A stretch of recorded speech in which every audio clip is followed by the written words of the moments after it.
بسم الله الرحمن الرحيم. الحمد لله رب العالمين، والصلاة والسلام على أشرف الأنبياء والمرسلين نبينا محمد وعلى آله وصحبه أجمعين، أما بعد. السلام عليكم ورحمة الله وبركاته. معزز سامعین کرام، 40 نویہ کی 25ویں حدیث اور اس کا ترجمہ پیش خدمت ہے۔ عن ابی ذر رضی اللہ عنہ ان ناسا من اصحاب النبی صلی اللہ علیہ وسلم قالوا للنبی صلی اللہ علیہ وسلم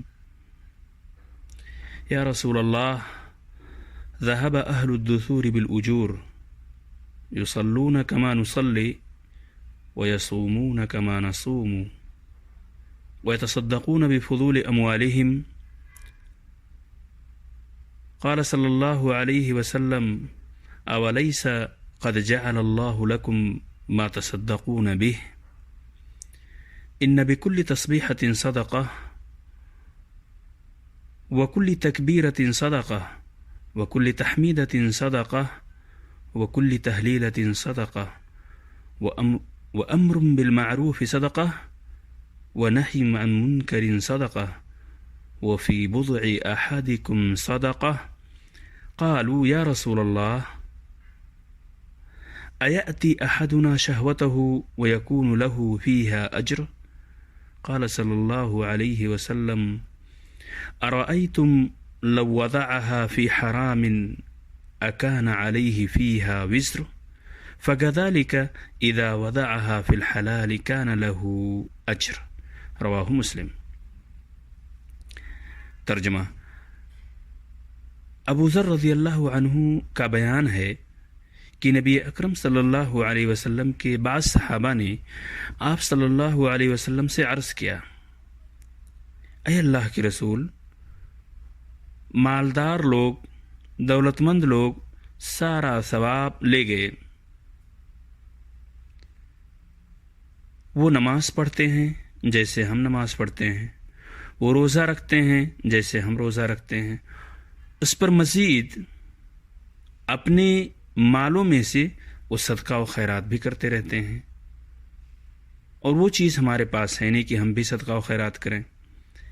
تو آپ صلی اللہ علیہ وسلم نے فرمایا، کیا اللہ نے بعض اعمال ایسے نہ بنائے ہیں جن کے ذریعہ تم صدقہ کرو؟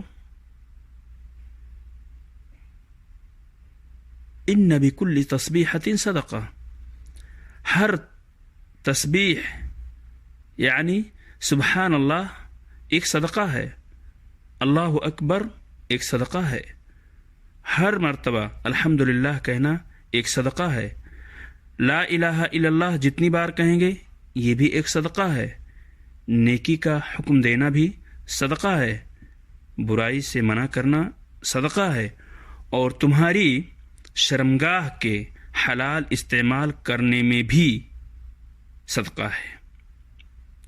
لوگوں نے پوچھا، اے اللہ کے رسول، کیا ہم میں سے کوئی شخص اپنی شہوت پوری کرتا ہے، خواہشات نفسانی پوری کرتا ہے، اور اس میں بھی اس کے لیے اجر ہے؟